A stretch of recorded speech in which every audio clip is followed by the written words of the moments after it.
Bonjour et bienvenue sur le stand AgriRecrute, l'espace dédié à l'emploi et à la formation. Merci d'être présent pour toutes ces conférences qui se sont déroulées cette semaine et qui ont eu pour objectif de promouvoir les métiers et l'emploi agricole. Toute la semaine, nous avons souhaité montrer la modernité et l'abondance des métiers agricoles, machines de pointe pour les agriculteurs, alternance pour les plus jeunes, passerelle pour les personnes en reconversion et secteurs qui recrutent abondamment. L'agriculture est belle et l'agriculture nous attend et vous attend. Aujourd'hui, direction les réseaux sociaux qui ont pris une place finalement dans l'aide au recrutement. Et pour discuter de ce sujet très important et très intéressant, j'accueille à mes côtés Jean-Michel Sauton, délégué Rhône-Alpes à la PECITA, Sylvia Lima, chargée de mission ressources humaines au sein d'une coopérative agricole, et enfin Dominique Pacou, directeur chez Réseau Emploi Rural. Tous vont nous raconter quelle place prennent les réseaux sociaux dans le process de recrutement.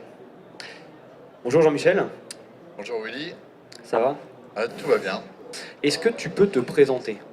Oui, donc je m'appelle Jean-Michel Sauton, je suis délégué régional de la PECITA, donc l'association pour l'emploi des cadres, ingénieurs et techniciens en agriculture, agroalimentaire, environnement.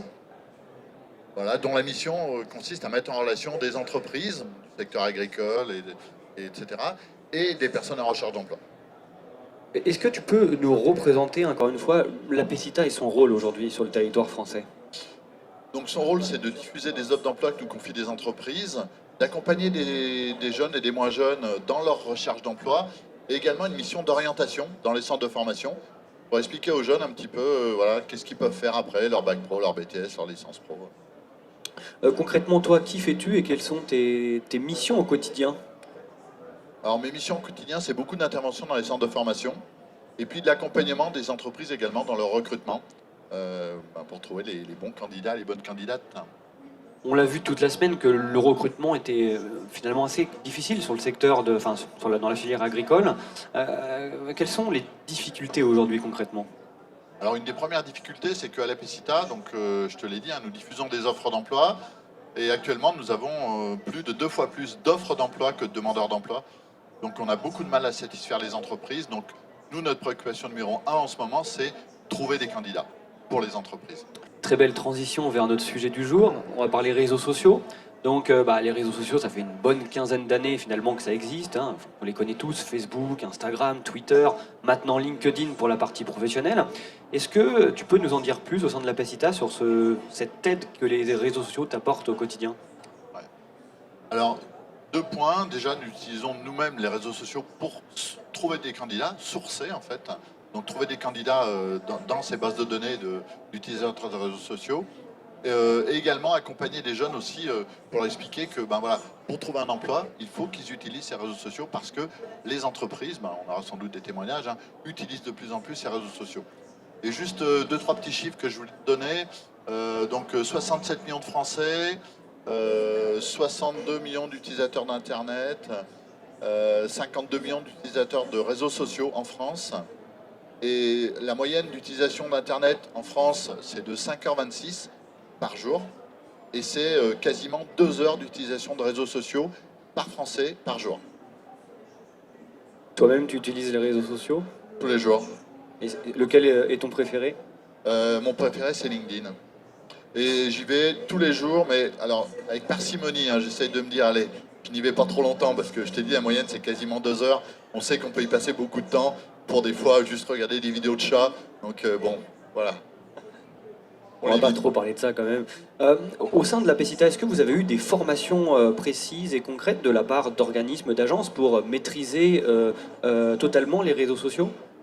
Oh non, c'est auto-formé. Auto-formé. On s'est auto-formé, mais par contre, comme je te l'ai dit, on forme nous les jeunes dans les centres de formation pour utiliser ces réseaux sociaux. Du coup, est-ce que tu as quelques exemples concrets de process, du début jusqu'à la fin, sur un recrutement, une offre? Ouais. Alors, je pense qu'on y reviendra sans doute avec mes 2 autres co-présentateurs. La première chose, c'est la marque employeur, en fait. Les entreprises, il faut qu'elles se mettent en avant, qu'elles mettent en avant leur poste, ce qu'elles ont à proposer pour attirer des candidats. Donc nous notre travail, c'est d'accompagner ces entreprises pour justement travailler là-dessus.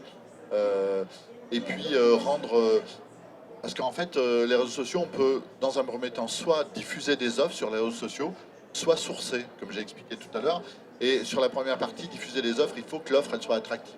Il faut que les gens aient envie d'aller lire l'offre. Donc ça peut être une vidéo, ça peut être des témoignages de salariés de l'entreprise, enfin ce genre de choses, quoi. Donc tout ce qui est un peu image de marque, employeur, ça va être, j'imagine, plus Facebook, peut-être Instagram, et tout ce qui est offre d'emploi, LinkedIn, c'est bien ça? Oui, c'est plutôt ça, oui. Bon, j'ai bien résumé alors. Ouais. Est-ce que tu as quelque chose à ajouter? Oh, bon, pour l'instant, non. Après, éventuellement, peut-être d'autres choses. Mais là, pour l'instant, c'est bon. Je vais pas laisser quand même la parole à mes camarades. Merci Jean-Michel. Sylvia, bonjour. Est-ce que tu peux te présenter? Bonjour, alors moi je vais essayer de pas crier. Donc moi je suis chargée de recrutement et formation pour des producteurs dans le sud de la France. Donc voilà, je suis un petit peu toute la partie recrutement, formation, sourcing, réseaux sociaux. Voilà. Avant de rentrer dans le vif du sujet, est-ce que tu peux nous présenter ta COP? Oui, alors donc nous c'est 60 hectares en fait de production de fruits et légumes dans le sud de la France. Autant sous serre, sous abri froid, donc en bio, que sur des vergers. Voilà. Bon, et parle-nous maintenant, toi, de tes missions au quotidien, ton métier, concrètement. Alors moi j'ai été recrutée il y a 2 ans pour professionnaliser et un petit peu structurer tout ce qui était formation, recrutement au niveau des structures de production. Donc l'objectif et mes missions, c'est de recruter au mieux, ce qui est un peu compliqué, de développer la marque employeur et l'attractivité de nos métiers surtout, parce que c'est vrai qu'on part avec un petit peu un déficit d'image qui est voilà, qu'on doit combler. Et voilà, un petit peu dynamiser les recrutements et se faire connaître dans le bassin d'emploi par les institutions. Est-ce que vous rencontrez les mêmes problématiques que l'a très bien raconté Jean-Michel, c'est-à-dire à savoir beaucoup d'offres et finalement un peu du mal à recruter ou à intéresser les plus jeunes? Alors, en sachant que dans les PO, nous, on a un bassin d'emploi qui est un petit peu... En fait, qui est très saisonnier depuis des années, donc on a cette habitude-là d'avoir des saisonniers régulièrement. Donc les candidatures, on va en avoir. Nous, l'idée, c'est vraiment de présenter en amont nos métiers et d'avoir des candidatures pertinentes. Donc c'est vrai qu'on est dans les PO à 11%, je crois, encore de taux de chômage, ou en tout cas pas loin. Donc on n'est pas confronté à la pénurie encore de candidats. On est plutôt confronté à une pénurie de candidats avec des profils qui nous intéressent. Et alors, comment on arrive aux réseaux sociaux? C'est toi qui les as amenés dans ton entreprise ou progressivement, depuis déjà quelques années, ils étaient déjà installés? Alors, c'est moi qui les ai amenés, mais c'était une volonté déjà de la direction que ce soit fait. L'idée, c'était donc pour développer la marque employeur et se faire connaître auprès des institutionnels, clairement, il faut véhiculer une image. Et pour véhiculer une image, donc, il faut la créer et la partager avec un maximum de personnes. Donc, c'est ce qu'on a fait. Nous, on a créé une page Facebook et une page LinkedIn. Voilà. On s'est concentré sur ces deux-là parce que voilà, il y avait des aspects à regarder, donc le ciblage de public qu'on voulait atteindre et aussi le temps à consacrer à des réseaux sociaux. Voilà, donc l'idée c'était de ne pas se noyer et de rester cohérent avec la stratégie qu'on avait. Et alors, niveau retour d'expérience, est-ce que tu as des exemples concrets à nous raconter, des réussites? Alors nous, pour l'instant, on est vraiment sur la partie, je dirais, faire connaître nos métiers. On poste des offres sur Facebook et sur LinkedIn, mais le retour qu'on attend, c'est vraiment en tout cas un premier contact. C'est-à-dire qu'avec les réseaux sociaux, on va booster et on a réussi à dynamiser des personnes qui viennent postuler chez nous. Et c'est ça qui nous intéresse, c'est qu'on vienne nous rencontrer. Plus que d'envoyer un CV par mail ou voilà, de nous envoyer quelque chose via les réseaux sociaux, nous on veut rencontrer les gens. Donc la machine est en route, ça, hein, c'est ça. On va dans le bon sens. Exactement. Merci Sylvia. De rien. Dominique, bonjour. Est-ce que tu peux te présenter succinctement? Oui, donc Dominique Pacou, directeur de réseau. Donc c'est un ensemblier de groupements d'employeurs à destination des entreprises agricoles et entreprises rurales. Donc Réseau Emploi Rural, est-ce que tu peux, ce groupement, tu peux nous en parler, son histoire, ce qu'il fait aujourd'hui, ses missions, son rôle? En fait, un groupement d'employeurs, déjà, c'est un collectif d'entreprises. Donc c'est plusieurs entreprises où à la base, c'est des agriculteurs qui sont associés pour faire face à les difficultés de recrutement. Ça signifie qu'à plusieurs, ils embauchent un salarié. Donc on est né du service de remplacement, il y a plus de 40 ans. On a mis en place également un groupement d'employeurs. Donc pour préciser, le service de remplacement remplace les exploitants agricoles quand ils sont malades, accidentés, quand ils veulent partir en vacances. Donc il leur faut du personnel compétent, qualifié, qui puisse les remplacer en termes d'élevage, en termes de conduite, etc. Donc le service de remplacement via l'objet de remplacement, ça suffisait pas aux agriculteurs. Donc on a créé un groupement d'employeurs il y a plus de 20 ans.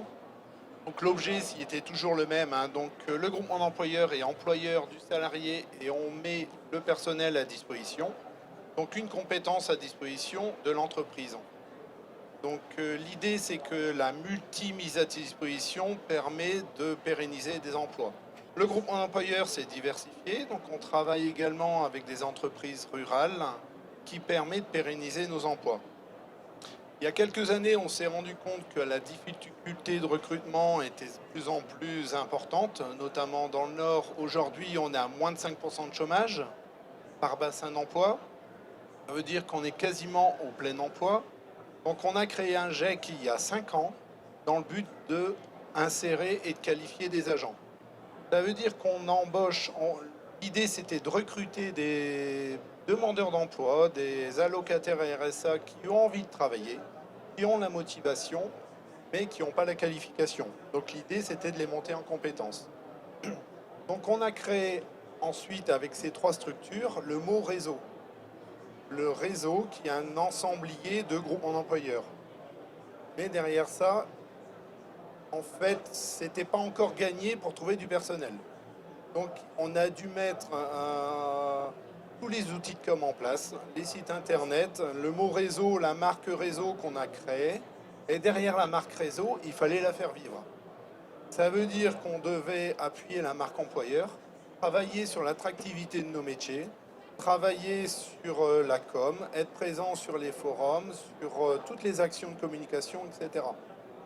Donc les réseaux sociaux faisaient partie d'un axe de communication. En fait. Et ça, c'était il y a combien d'années? Il y a 5 ans.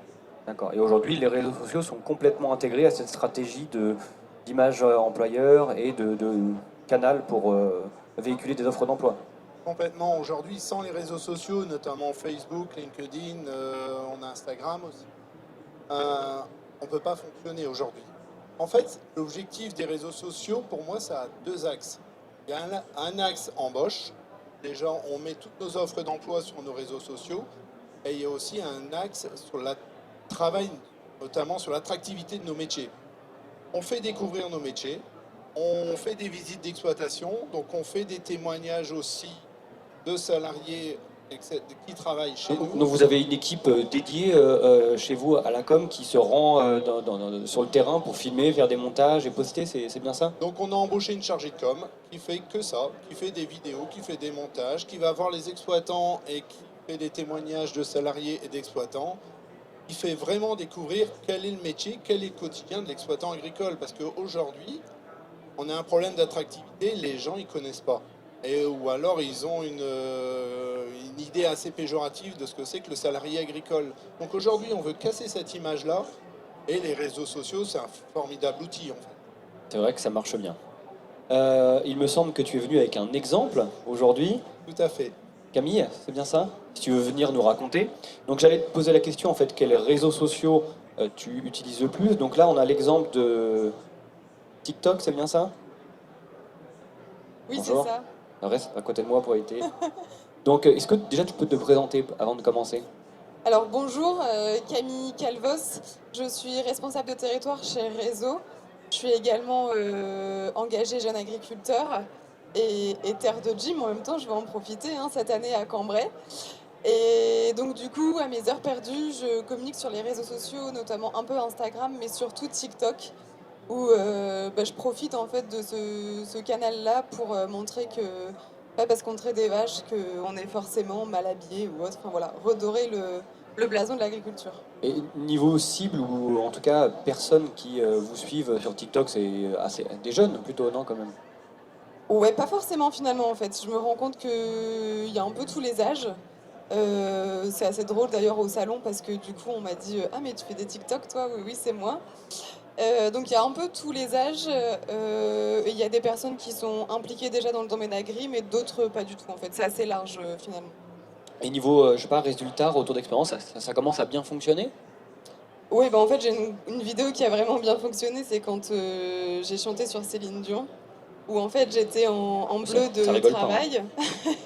Je suis descendue du godet du télescopique et finalement en dessous de mon bleu de travail j'étais en robe de soirée.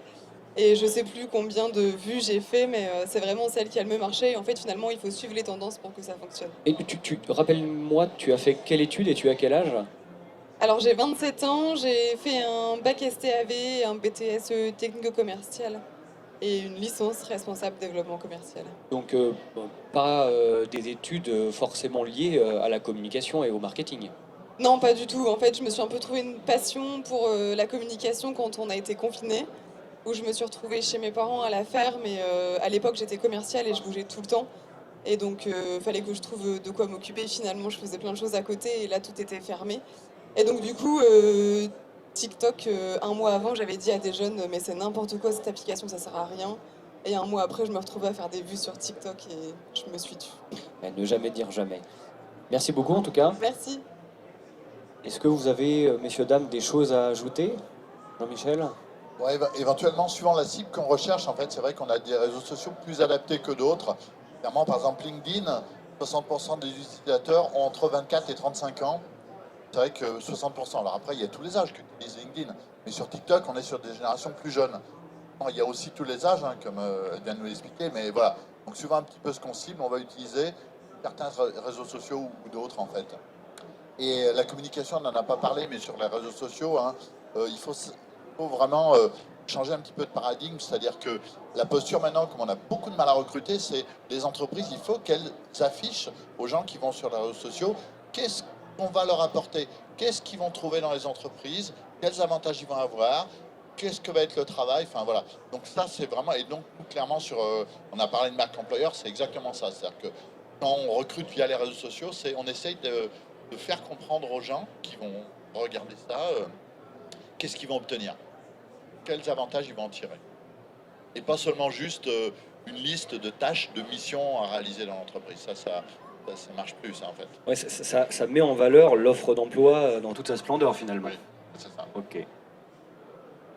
Pas de... Ouais, parce que je pense que les salariés aujourd'hui, enfin les demandeurs d'emploi, ils veulent un métier qui a du sens. Donc, qu'est-ce qu'il y a de mieux que le métier de salarié agricole, enfin, en termes de sens, quoi. Mais c'est à nous à le montrer et en même temps, enfin, l'aspect vidéo, l'aspect com, l'aspect réseaux sociaux, il n'y a rien de mieux. En fait, ça image, et ça donne le quotidien, quoi. Enfin, Ça enlève les barrières et les préjugés qu'on a sur la filière finalement. Sylvia? Oui, c'est vrai, je voudrais rebondir donc, par rapport à l'attraction qu'on peut avoir. C'est peut-être tout nouveau, mais après Covid, il y a eu une espèce d'élan de retour vers des métiers plus sur la terre, plus agricoles, pour justement se reconnecter un petit peu. Donc c'est vrai que c'est important qu'on arrive un petit peu à capter ces personnes-là et à leur donner les bonnes infos sur nos métiers, sur ce qu'on fait et comment on les fait. Donc voilà, je pense que c'est surtout ça qui est important aujourd'hui, c'est vraiment le métier et après l'offre, elle aura l'impact derrière. Michel? Ouais, je voulais rajouter quand même qu'il y a du travail, hein, parce que en allant me balader sur les réseaux sociaux, j'ai quand même trouvé pas tant d'exploitations agricoles que ça qui sont présentes, qui sont suivies par des gens sur ces réseaux. Et donc je trouve par rapport à d'autres secteurs d'activité, il y a encore beaucoup de travail dans le monde agricole. Mais par rapport à ce que tu viens de dire, le monde agricole a quand même des atouts. Et notamment, pour moi, ce que je retiens du Covid, hein, c'est les valeurs. Les gens cherchent des valeurs. Et le monde agricole en a énormément. Et si ce monde agricole arrive à les mettre en avant sur ses réseaux sociaux, je pense qu'ils vont arriver à attirer des gens. Avant de terminer, moi je vais parler de mon métier. Dans le vin, c'est vrai que la partie réseaux sociaux est quand même vraiment développée, en tout cas beaucoup plus que du maraîchage ou des grandes cultures céréalières. Et même en étant très développé, c'est surtout en fait des grandes entreprises. Je vais pas en citer, mais Gérard Bertrand, Guigal, Chapoutier et d'autres, et les petits domaines viticoles qui recherchent des bras et des jambes, et surtout qui veulent ce côté un peu image de marque, montrer comment ils travaillent au quotidien, donner envie. C'est dur à déjà intégrer ça dans leur esprit. Et deux, quand ils ont envie de franchir le cap, n'ont pas les compétences. C'est à ce moment-là que nous arrivons. Voilà, c'est ce que je voulais dire. Pas de... Monsieur, du coup, vous avez une question? Moi, j'ai des questions de l'autre côté, c'est-à-dire du côté candidat éventuel. Et donc, je me pose des questions là-dessus. Alors, je vous explique les questions que je me pose. Je vais vous les poser, hein, notamment ce que vous avez dit les uns et les autres, parce que, bon, moi, je suis d'une génération qui moi, je n'utilise pas les réseaux sociaux. Donc, je connais pas. Enfin, je connais un peu vaguement, mais je n'utilise pas. Donc, ça m'intéresse de comprendre comment les utiliser. Je vais vous expliquer pourquoi. Voilà. Sur ce que vous avez dit, donc première chose, deux trois choses qui m'ont intrigué à ce point de vue-là. Donc, ce que vous avez dit vous tout à l'heure, que par jour déjà vous alliez à peu près 2 heures sur les réseaux sociaux. Donc, je voulais savoir pourquoi, qu'est-ce qu'on y fait en fait, qu'est-ce que vous y faites sur les réseaux sociaux. Notamment, vous avez parlé de LinkedIn. Alors, ma deuxième question est la suivante. Qu'est-ce que les réseaux sociaux apportent justement? Alors, je me suis aperçu en échangeant avec quelques entreprises là, dans le cadre de recherche d'emploi, effectivement qu'une partie non négligeable de ces entreprises disait que pour recruter, ils utilisaient essentiellement aujourd'hui les réseaux sociaux, que c'était leur première voie de communication. Or, les réseaux sociaux, le réseau social LinkedIn que je ne connais pas spécialement, mais quand je vais dessus, quand Internet m'y renvoie, je m'aperçois que c'est une espèce de présentation de CV à chaque fois que j'y vais. C'est des gens qui sont identifiés sur LinkedIn et pas des entreprises en général. Des gens qui du coup s'en servent comme présentation d'eux-mêmes finalement, de leur parcours et qui ont quelques trucs autour de leur centre d'intérêt et leur réseau, etc. Et puis ça va un peu plus loin que ça, mais ce ne sont pas des entreprises qui recrutent ou des administrations qui recrutent. Donc je voudrais savoir, ces entreprises qui disent pour comment dire, pour recruter, on utilise essentiellement les réseaux sociaux. Comment, pourquoi? Est-ce que vous pouvez m'expliquer un peu ça? Alors, on va peut-être pas aller ensemble sur le net. On pourrait remarquer, si vous avez un smartphone, on pourrait ensemble aller sur ce que vous utilisez plusieurs heures par jour. Merci. Ouais. Première question, après j'en ai d'autres. Ou alors, je peux répondre. Alors, moi j'y vais pas 2 heures par jour. Hein. En moyenne, en France, les gens vont 2 heures par jour. Sachant, c'est une moyenne pour les 52 millions d'utilisateurs d'Internet. Je pense que les jeunes, ils vont beaucoup plus que ça. Enfin, moi, je fais l'expérience à chaque fois dans les lycées agricoles où je vais. Je leur dis, sortez votre smartphone et on peut voir le temps écran sur les réseaux sociaux, dans le bien-être numérique, sur les paramètres de son téléphone. Et c'est impressionnant. C'est-à-dire que la semaine dernière, une jeune fille, à 15-16 heures, elle en était déjà à plus de 10 heures d'utilisation de réseaux sociaux. Alors, moi, j'y vais pas 2 heures, j'y vais un petit quart d'heure tous les jours. Et moi, qu'est-ce que je fais en tant que recruteur? Alors déjà, j'y vais, donc je vois facilement en 5 minutes une quarantaine d'offres d'emploi, au moins des offres de stage, des offres d'apprentissage. Alors moi, ça m'intéresse pas, je suis pas en recherche d'emploi. Mais vous, ça pourrait vous intéresser si vous êtes candidat en recherche d'emploi. Par contre, moi, ce qui va m'intéresser, moi, recruteur, c'est des profils de gens qui, comme vous disiez, affichent des espèces de CV, donc mettre des profils. Donc moi, je vais les regarder et en fonction des recrutements que j'ai réalisés à l'instant T, je vais m'intéresser à ces gens-là. Et je vais prendre contact avec eux en disant, voilà, j'ai vu votre profil, il m'intéresse, j'ai une offre d'emploi, est-ce que ça pourrait vous intéresser? Voilà. Et j'essaie de rentrer en contact avec eux via ce réseau social. Et dernier petit point avant de passer la parole à mes collègues, beaucoup d'entreprises s'affichent sur les réseaux sociaux. Et je vous ai dit que moi j'allais dans les lycées agricoles expliquer aux jeunes comment utiliser les réseaux sociaux pour trouver un emploi, un stage, un apprentissage. La première chose, c'est créer un profil. Vous en avez vu sur le LinkedIn par exemple. Et après, c'est rentrer en contact avec des entreprises. Donc on peut suivre des entreprises. Et en réalité, il y a énormément d'entreprises du secteur agricole, coopératives ou autres, qui sont sur ces réseaux sociaux. On peut aller les voir, on peut les suivre. Et admettons, vous suivez une coopérative ou un groupement d'employeurs. Chaque fois qu'ils vont, vous disiez que vous affichez des offres d'emploi sur votre page entreprise, chaque fois qu'ils vont mettre une offre d'emploi sur ce réseau social, si vous avez suivi cette entreprise, vous serez informé que l'entreprise que vous avez suivie, hop, a passé une offre d'emploi. Vous aurez l'information tout de suite. Alors, sur un exemple, par exemple, pour une entreprise, je ne sais pas laquelle, alors là, il n'y a pas d'entreprise, il n'y a que des... Tu sais, AgroParisTech, il poste beaucoup de choses. C'est pas une entreprise, mais oui, non, on va prendre GRDF, ils doivent être par là. Alors GRDF, par exemple, c'est une entreprise. Ouais.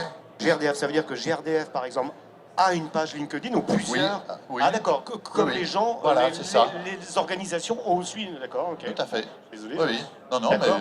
mais... Et là-dessus, éventuellement, comme ils le font sur leur site internet, ils mettent les offres d'emploi à un certain moment pour lesquelles ils recrutent, c'est ça? Oui. Et c'est là-dessus que les gens vont... Ouais. Ok. Et ils mettent pas que des offres, ils postent aussi des vidéos de salariés. C'est ça, ce en que vous action, disiez, ce qu'on des expliquait, descriptions, ouais. etc., de leurs activités, de leur métier. D'accord, Alors, ok. je sais pas si tu veux... Alors, vous, Ah, sachant c'est qu'il y avait des donc, sachant qu'il y avait donc LinkedIn, mais vous avez parlé aussi de Facebook ou TikTok ou d'autres réseaux également. Donc là, je vous en prie, ouais. Alors, en sachant que les réseaux sociaux, en fait, ça fonctionne beaucoup par réseau, surtout LinkedIn. C'est-à-dire que nous, on va avoir un compte personnel et en fait, plus on va passer de temps dessus, plus le réseau social va nous pousser des informations qui nous intéressent. Donc, ça va être des offres d'emploi, ça va être des entreprises. Donc, en fait, LinkedIn s'adapte à la personne qui est derrière le profil. En ce qui concerne les pages, du coup, donc, en fait, les pages vont elles-mêmes essayer avoir le plus de points de contact avec des profils. Donc en fait, on met en sorte d'avoir, bon, c'est technique, mais des hashtags, des choses qui vont ressortir quand quelqu'un va rechercher un sujet, un emploi, etc. En fait, le but du profil, c'est d'attirer le maximum de choses qui peuvent être pertinentes. Et le but de la page, c'est d'être le plus visible et d'être pertinent dans les recherches. Voilà. Donc l'idée vraiment, en tout cas nous, de nos pages LinkedIn et Facebook, c'est d'aller exister auprès des personnes qui recherchent un emploi ou qui s'intéressent au métier de l'agriculture. Donc on va aller les choisir. Voilà. Il y a différentes façons techniques. De toute manière, j'imagine que, enfin, Jean-Michel peut peut-être confirmer, il y a des formations, des initiations aux réseaux sociaux pour accompagner les agriculteurs, les agricultrices, les plus jeunes, les plus âgés, à déjà se créer un profil et ensuite voir comment ça fonctionne. Et puis de toute manière, c'est tellement bien fait par des ingénieurs, c'est ludique, hein, les réseaux sociaux, au bout d'un moment, vous allez très vite arriver vers les informations dont vous avez besoin. Sylvia ? Si je peux me permettre, je sais qu'au Pôle emploi, ils organisent beaucoup d'ateliers donc, sur les CV, mais aussi sur les réputations. Donc en fait, voilà, pour être sûr que quelqu'un qui recherche un emploi maîtrise sa réputation sur les réseaux sociaux. Parce qu'il y a les choses qu'on maîtrise et celles qu'on ne maîtrise pas. Donc voilà, il y a des aides et des accompagnements là-dessus. Dernière question ? Oui, c'est ça, et effectivement, il vaut mieux pas se griller, parce qu'après, une fois qu'on s'est grillé, c'est pas facile, peut-être, donc faut pas se louper, et quand on maîtrise pas, faut peut-être être accompagné au départ pour pas faire n'importe quoi.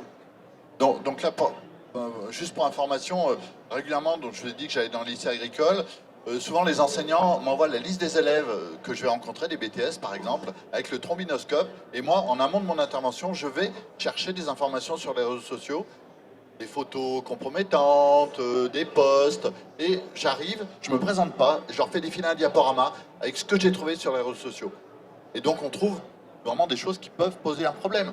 Là dernièrement, un jeune, sans aucun problème, des photos de lui en train de consommer des stupéfiants avec des petits commentaires en dessous.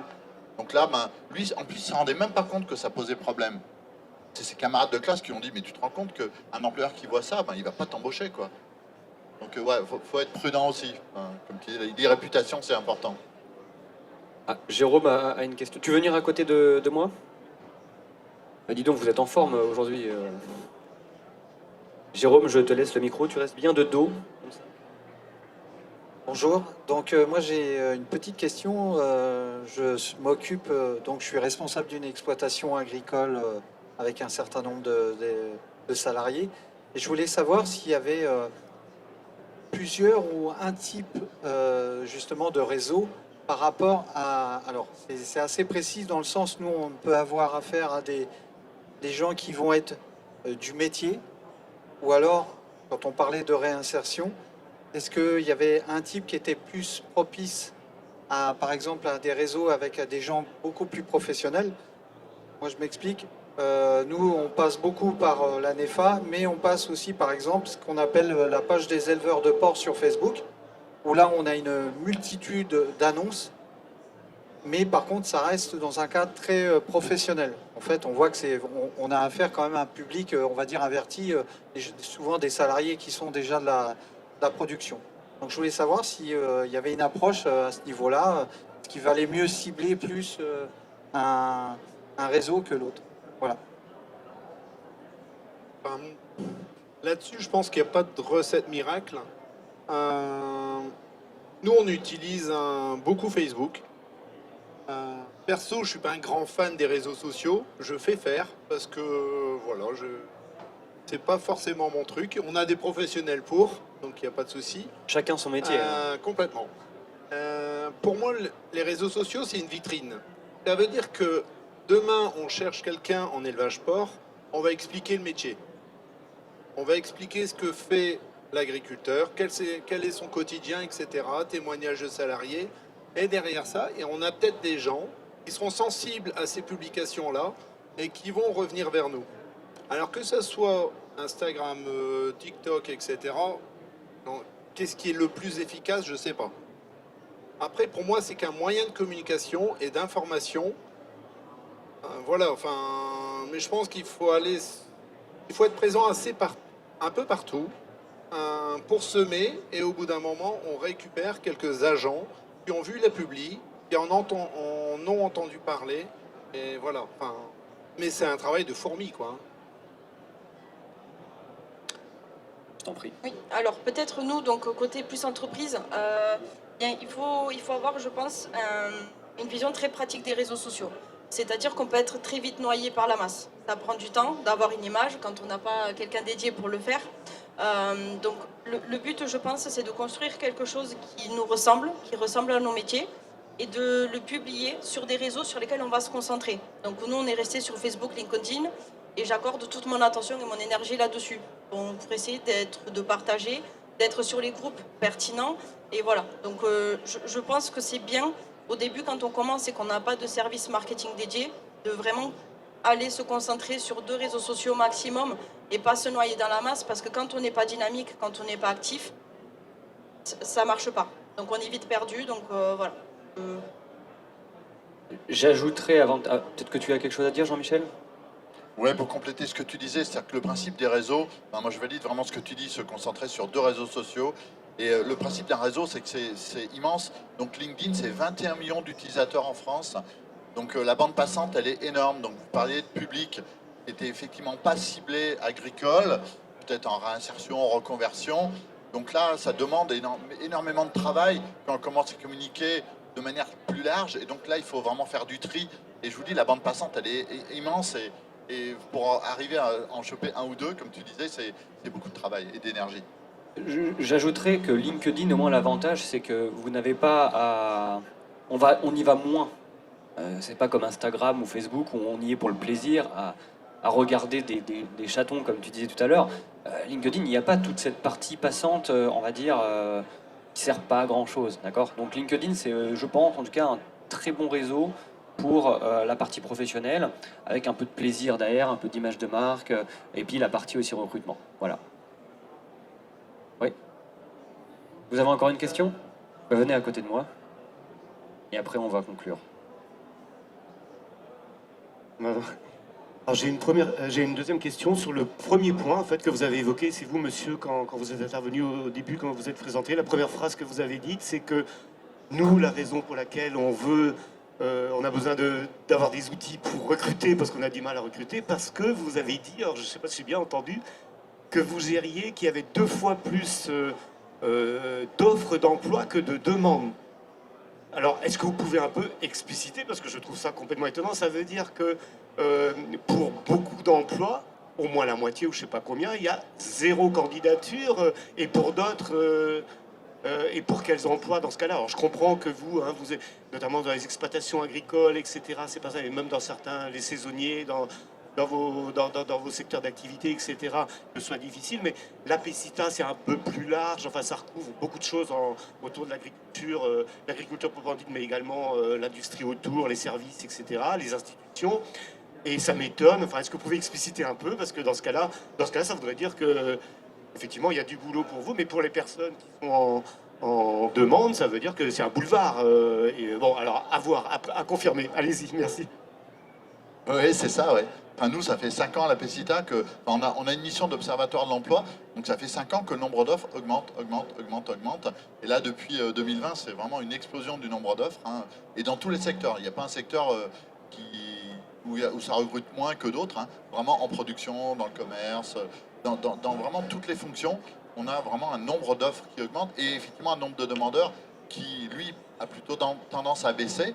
Donc moi, le message que je passe dans les lycées agricoles où je vais rencontrer des jeunes, c'est pas de problème. Comme vous l'avez dit, il y a un boulevard. Moi, je suis certain que la majorité d'entre vous, vous allez trouver très facilement un emploi. Donc d'ailleurs, je leur dis, prenez le temps de réfléchir à qu'est-ce qui vous intéresse, qu'est-ce que vous voulez faire, pour quelle fonction, dans quel type d'entreprise. Enfin, et donc du coup, là, ça s'est un petit peu inversé. C'est-à-dire que les candidats, ils peuvent maintenant choisir un peu leur offre d'emploi, leur entreprise, leur poste, quoi. à peu près tous les secteurs. Mais même nous à la PECITA, on couvre l'agriculture, l'agroalimentaire et l'environnement.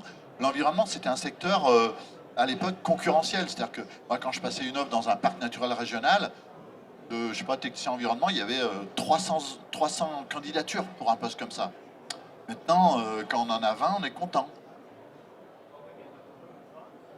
Ouais. C'est un secteur qui attire un peu plus l'environnement. Mais on a quand même dans l'environnement des offres d'emploi qu'on n'arrive pas à pourvoir. Évidemment, un parc, tous les gens qui sont intéressés à l'environnement ont envie de bosser dans un parc. Donc c'est pour ça que c'est plus concurrentiel. Je vous laisserai échanger ensemble juste à la fin de la conférence. En tout cas, merci de nous avoir écoutés. Merci pour cette dernière conférence finalement de la semaine sur le stand AgriRecrute. Elles seront toutes en ligne sur la chaîne YouTube, si j'ai bien compris. Et sur les réseaux sociaux aussi, vous pourrez justement aller les trouver. Donc un challenge pour vous, monsieur, d'y aller. Merci à vous en tout cas et très bonne journée. Au revoir.